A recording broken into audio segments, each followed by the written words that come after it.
It's a reality for many families. The parents grow apart or split up. But the worst scenario of all is when the children are caught in a tug of war between mom and dad. And some parents go to the most extreme measures, even kidnapping their own children. But there is hope and help. The Committee for Missing Children is an organization dedicated to helping those left behind parents and to bringing those kids home.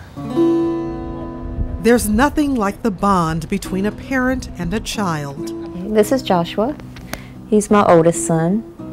For 365 days, Connie Workman could only cling to these photographs of her 3 sons. This is Isaac. It's my baby. And these pictures were taken before they were kidnapped. So that's all I had to look at while they were gone. She always tried to keep her sons safe, but danger was closer than anyone knew. Her ex-husband, the boys' father, abducted them. His trail of deception led the children from Mexico to California to Maine and then to Canada. I had a mother tell me one time that when having a child taken by a parent or a spouse is like dying a little bit each day. David Thielen gives these desperate parents hope. In this house on the hills of Lawrenceville, Georgia, he fights for them. Thielen is the CEO of the Committee for Missing Children. You have to feel what these people go through. You have to feel their pain. Over the past 14 years, the committee has helped find more than 1,500 missing children. The organization distributes their photos worldwide and helps parents deal with red tape and legal hurdles. But sometimes, what means the most is just being there to listen to the cries of a frightened parent. What you do is you talk to them as long as it takes. I have talked to parents 2-3 hours at a time, and that's what they tell me nobody else gives them, is that one-on-one contact, and we never ever drop them. It was the most devastating thing that anyone could ever go through in their life. Months of depression, months of guilt, finally having to get it together so you can go look. In desperate need of a lot of support. Connie Workman turned to the committee for that support. Just do simple things like make copies of paperwork or make a phone call, or just knowing that someone's in your corner, that someone believes you, what's going on, and they're willing to help you.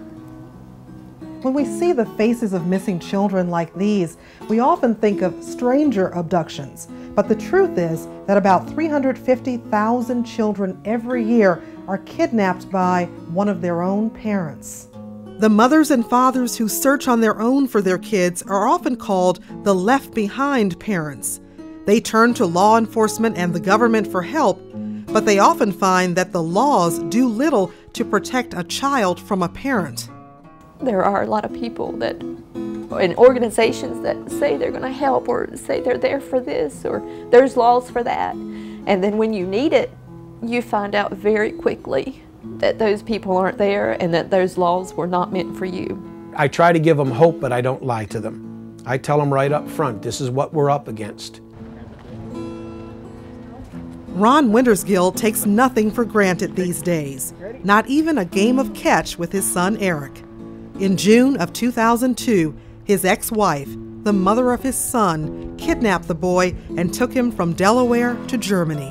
It was terrible. I can't even begin to explain. I don't think that there's a parent out there that has any idea how this would feel.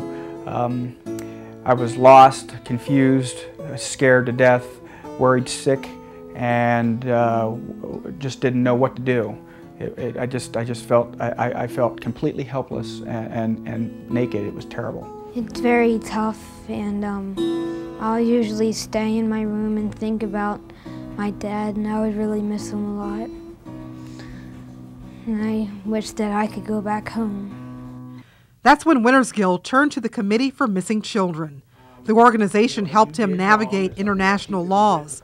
The committee provided Wintersgill with American attorney Linda Shea Gardner, who advised him legally, as well as German attorney Harold Weisker, who ultimately won the return of Wintersgill's son, under the Hague Treaty. None of this would have happened without David and the Committee for Missing Children. What they do is absolutely amazing with the parents and the children. I was so used to speaking with other individuals that were interested in recovering my son, but they wanted money. David didn't want the money. David wanted to help. The committee considers itself a leader in the area of family abductions, specializing in international cases. On a shoestring budget of its own, the committee helps parents battle bureaucracy and financial frustration. How do you get children back? What brings them home? Money. They don't need a brochure. They don't need a pamphlet. They don't need booklets. They don't need a registry. They need money, because that's what gets them from Georgia to California. That's what gets them from Maine to Florida. Like the other parents, Angela Brewer endured the unthinkable when her 2 sons were kidnapped. I never slept because, I was wondering, where are the children? I hope everything was okay, but the only thing that got me through was I prayed every night, every single hour I prayed. She turned to the committee for help. Right there and then, they wrote a check for $5,000 to bring the children back from South America back to the United States. Brewer says the darkest days of her life were those when her own husband fled the country with their children. It's a struggle every day to know that somebody you cared for, somebody you love can do something like this to you, to the children he loves. Her boys are home safe now, but she believes her voice still needs to be heard. She wants every parent to know about the Committee for Missing Children. It could happen to a neighbor. It can even happen to somebody you don't know, but there is a child out there needing help. And this organization has come true for many people. This medal was for doing the best in the science project. The emotional scars of the abduction will take some time to heal, but Eric is embracing his new beginning with his dad. I was very happy, and the first time I got back, I walked in my room, it was brand new, and I loved it, and I got all these presents from birthday I missed and Christmas, and I was very happy that I was home. Connie Workman spent months agonizing and waiting. Going to the mailbox, or every time the phone would ring, and nothing from them. But now her boys are back home in their baseball uniforms winning trophies. You don't know how much you miss them or how quiet the house is. That's the roughest part. During the day, it's okay, but it's at night when everything's still and quiet, that's when it's the hardest. The committee helped her endure the toughest year of her life. You have nightmares, not knowing where they're at, not knowing if they're hungry, if they're safe, and just to have someone on the other side of the phone when you have that nightmare. It's a big difference. To say, we're standing here with you, we're going to get through this, makes a big difference.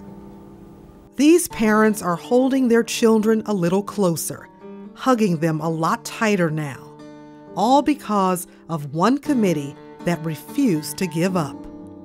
We never close a case until a child is found, ever. Those families got their happy ending, but there are plenty of parents sitting at home waiting for their kids to walk through the front door. They need the resources and support of the Committee for Missing Children. And the committee needs businesses, corporations, and individuals to join in a partnership to help bring children home. If you'd like to help or need more information, you can visit the website at www.findthekids.org, or you can call toll-free 1-800-525-8204. There are countless children out there waiting to be found, and parents hoping for a miracle. Join the Committee for Missing Children and be a part of that miracle.